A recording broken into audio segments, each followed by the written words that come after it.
Welcome back. We're here again with Margaret and Jen from the Rock River Valley Blood Center. Let's talk a little bit about blood donations, because we've been talking about bone marrow, how important that is, but also just regular blood donations really save lives. Yeah, as we go into the summer, we're going to start seeing a little more tightening of the blood supply like we always do, and then when we hit midsummer, we're usually really to a point where it's day to day, and we're having to make calls to donors and the media and public at large all the time about specific types. Why the middle of the summer? The middle of the summer, there's a lot of reasons. One, we're all just less scheduled in the summer. Two, parents are out of their minds because they've got all these kids out of school, but they're trying to do everything the same way, and the kids are doing 5,000 activities. And the other thing is that, you know, donating blood's kind of like going to the dentist. No one loves it 100%. It's their favorite thing to do, but they know they need to do it and they feel good afterwards. But it's something you schedule. It's something you put on a calendar. And at 4 o'clock after a summer day work, when you've got 4 more hours of sunlight to go on a boat or to the golf course or things like that, or spend time with family when it's not freezing cold, that's what we usually want to do. So we get the supply shrinks, and then the demand goes up because we are more active. There's more car accidents. There's more boating accidents. It's just a basic supply-demand issue. So maybe it's something people should start keeping in mind now as you start to plan your summer. Maybe keep that in mind if you've got a day where there's nothing going on, that maybe that's something you can do. They can give blood now and then again in the summer. How often can you give it? Every 8 weeks you can give a unit of whole blood. So that's basically what you do. Yeah. So 8 weeks from now, they can give another unit, and then they'll be good to go in July. The 3-day weekends hurt us because our trauma centers get very busy during those times because there's a lot of people traveling on the roads, and you know, car accidents use a lot of blood. And the other thing is just everyday stuff just uses a lot more blood than people realize. All these transplants we talk about, you know, you can't do a heart transplant surgery without a lot of blood, you know, on supply. When women have babies, they often need a transfusion. And that's something so routine, you wouldn't really think of it. And we deliver a lot of babies in this area. And so it's just normal stuff. I mean, hip replacements, chemotherapy, all those things, they keep going. Anyone that works in a hospital will tell you they don't get vacation, they don't get holidays. Okay. So yes, we especially need type O blood, O positive and negative right now. And it's an easy process. Oh yeah. Right? You're in and out, especially when you talk about compared to bone marrow. It's very easy. But we try to get you in and out in an hour, but that includes eating cookies and resting and getting fluids and all the questions that we have to ask you beforehand, the mini physical. The part that involves a needle is usually between 5 and 8 minutes. So the part that people don't like is very quick. And at the end of every donation, that blood is then separated into 3 components. So 1 hour of your time can literally save 3 lives. Yeah, you always give us that figure, and it's so interesting because I don't think a lot of people realize how that works. But what are you doing? You're separating the red blood cells and the white blood cells? We separate the red blood cells, the platelets, and the plasma. Gotcha, okay. And then we actually take all the white cells out also because those fight. You know, those are your fighter cells. So you want to take those out. We do what's called leukoreduction on the units. So yeah, it's kind of cool. I mean, I don't know another way you can do that much impact in your community in an hour's time. In an hour. It's amazing. All right, let's go back to the Red Shoe Run because we want to make sure people know how they can sign up, because you can sign up anytime between now and that run, which is the middle of April, right? Yes, April 14th. Okay, so how do people sign up? You can go to redshoerun.org and fill out the form on the computer, so right from your own home. You'll need a credit card to pay the $25 fee. You can go to any blood center, any blood drive, mobile blood drive, and get forms there and fill it out manually. But the quickest way is to go to the website and do it. So if you don't have internet access, you can just come to one of the locations. And you guys are all over now. Yeah, we've got 2 locations in Rockford, one in Belvedere and one in Freeport, and then we do mobile blood drives all the time, and unless they've run out, all the buses have the brochures on there, and there's all the details, all the information, plus the registration form, and it also gives you a jump start on raising funds, because at the end of the day, this is a competitive run and things like that, but it's a fundraiser.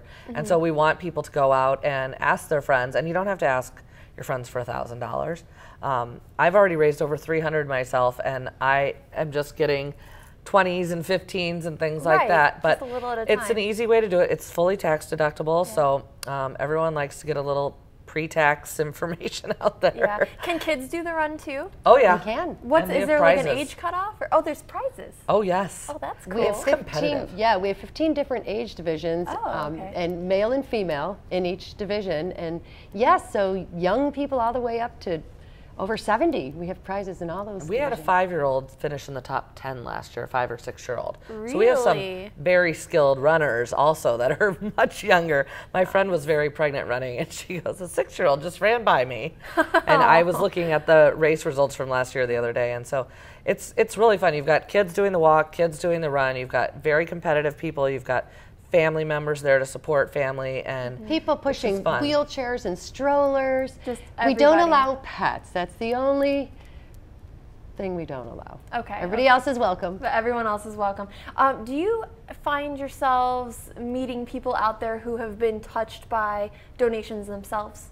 Absolutely. I was going through the photographs from last year's run in order to put them up on the website, and it was so powerful. All the different families wearing shirts to remember their loved one who maybe needed an organ and didn't get one, or died from leukemia or something like that.